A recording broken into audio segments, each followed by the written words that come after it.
I'm Cheryl Norman, and you're watching Spiritually Intriguing on RazzmatazzTV.com. Today, I will be speaking with my two panelists. How you doing? Hi, Sherry. Sherry and Sherry and David. David. Hi, are you married? No, we're not. Okay, good friends. Good friends. Today's questions, we're just going to jump right into it. How do you feel about organ donation and blood transfusions? I think it can be really helpful because there's really no way in the world once you passed away you can use those parts. Okay. And if it can cause somebody's kidneys to work better or get new kidneys, so for it to work better, or somebody gets a better heart, I think it's a noble gesture. Yeah.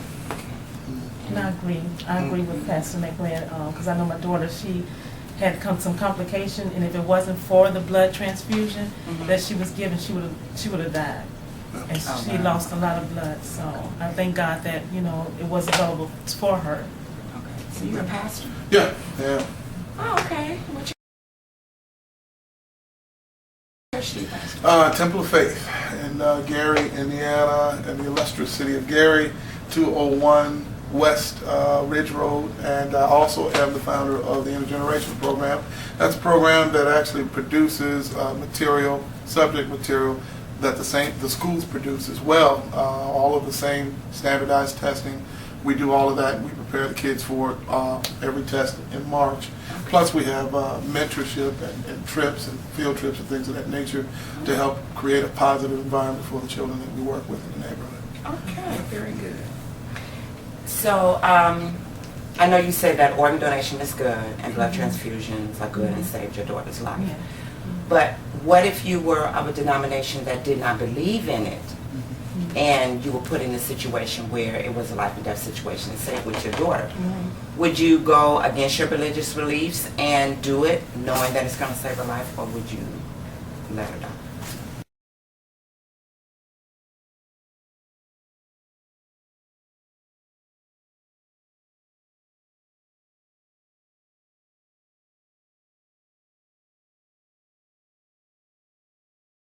I would, no way I would let my daughter die. Like I said, that was a situation. We was not, I was not expecting that, and the doctor came to us and said, we got to hurry up and rush her in. We're going to give her this much blood because she lost a lot of blood. So at that point, you got to decide whether, okay, I know, this is what our church believe or whatever tradition, but what am I going to do? I'm saving a life. Exactly. I still have to go beyond that. Okay. And what I did was, as a mother, as morals, but I went beyond that to say, you know what, my daughter, she needs this. And so, whether it's belief or whatever, because we have different beliefs, but my belief at that moment in time was that I need to save my daughter's life. And if this is going to help save her life, then go ahead and do whatever you have to do to give her what she needs to survive. And as my mother says, she says, well, doctors got wisdom from God, so you have to know that God is in control of it all. Exactly. They're the tools. They're the instrument. God, like I said, they're the tools. Exactly. And at that point in time, the doctor, with my daughter's situation, if they had not made that rational, quick decision, she would have lost her life. And that's why they came to me and said, we need to do this and do this now, Mom. What you gonna? I said, go ahead. And but they had to get the wisdom from God to know to do that. And today, she's here today, and I thank God that I made that decision that she had to get that. God. And I noticed that with my father in the past when he had surgery, and my sister who just had a kidney transplant, that the doctors were Christian doctors. So it's like God placed them right there. Yes, same. So that's a good thing. Yes. Yeah, and honestly, with me, I probably would not belong to a church that didn't believe that I could not donate an organ. Most of the time when you join churches, there's not 100% what you believe that they believe too as well, but if you get 95%, that's okay. But those are one of those areas that I would not negotiate. Okay. I probably wouldn't be a part of the denomination. Yeah, I'm an organ donor. Yeah. So yeah. Our next question: when it comes to our physical health, should people believe in spiritual healing instead of medical science and medicines? I honestly really feel that there is no either or neither nor. I think it's both and. You know, because often people are misconstrued and have a poor understanding and separate science from God. And God is every bit of the greatest scientist that the world has ever known. Exactly. We're only discovering it, you know, and we are putting it in books and going to classes and learning what the Lord already knows. So I think it's both and not either or.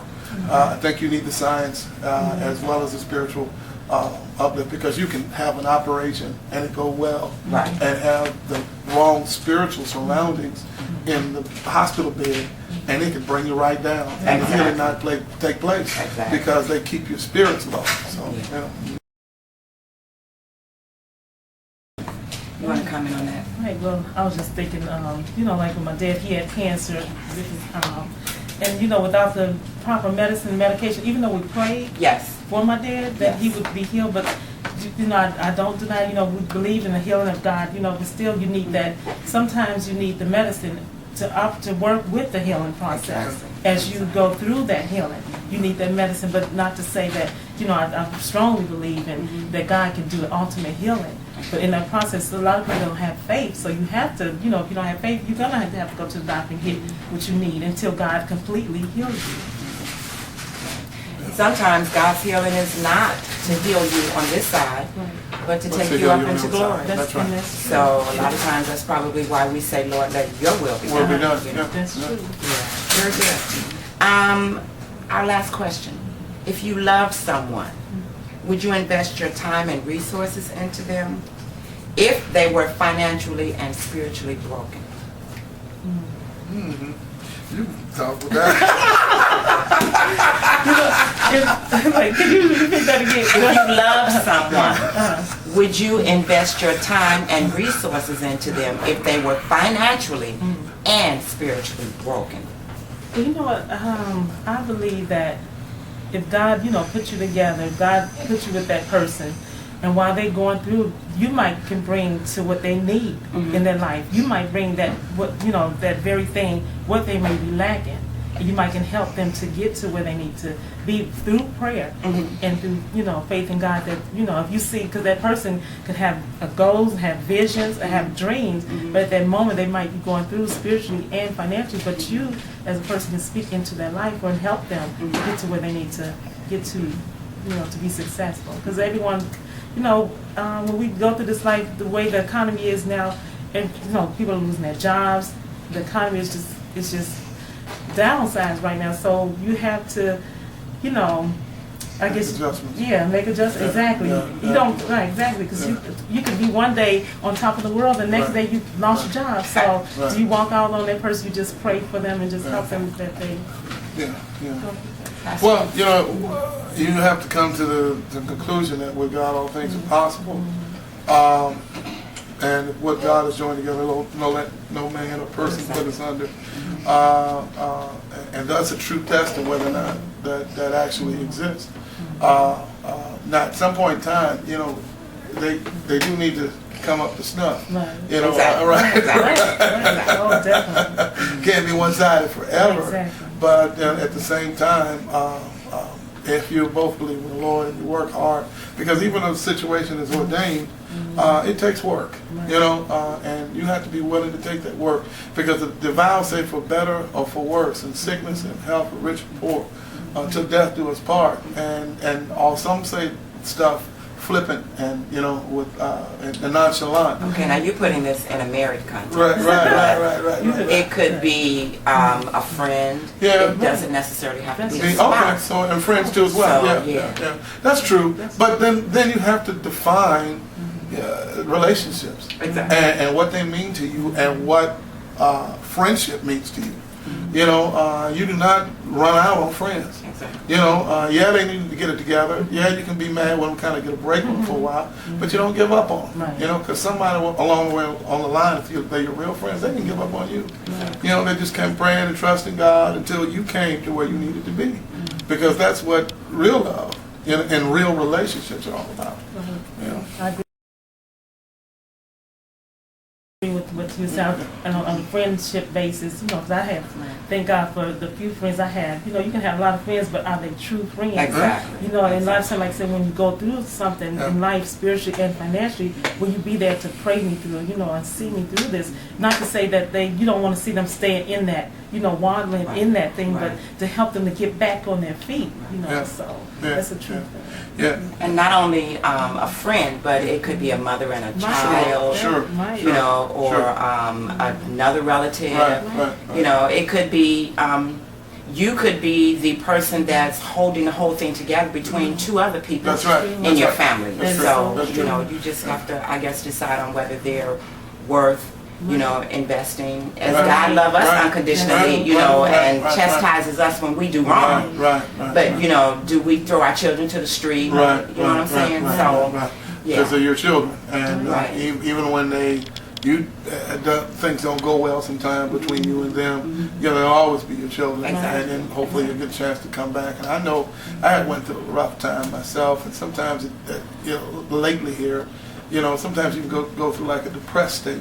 And I remember Reverend Charles Thompson, you know, so that's why I still try to stay in contact with him.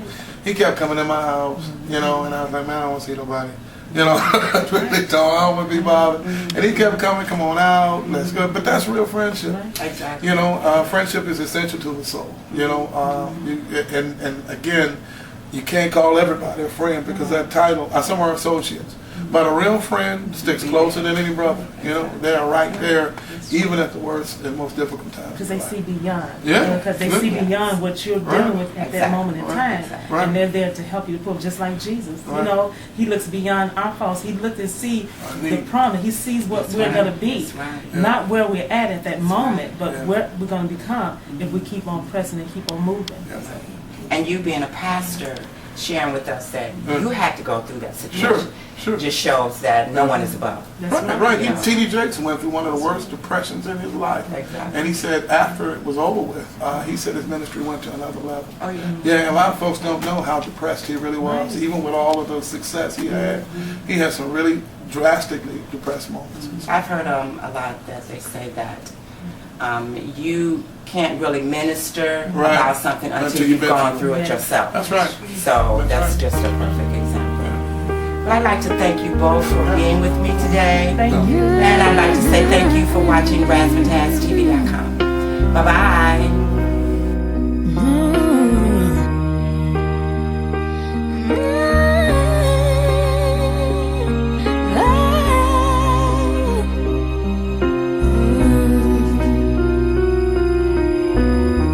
Every day is so wonderful, and suddenly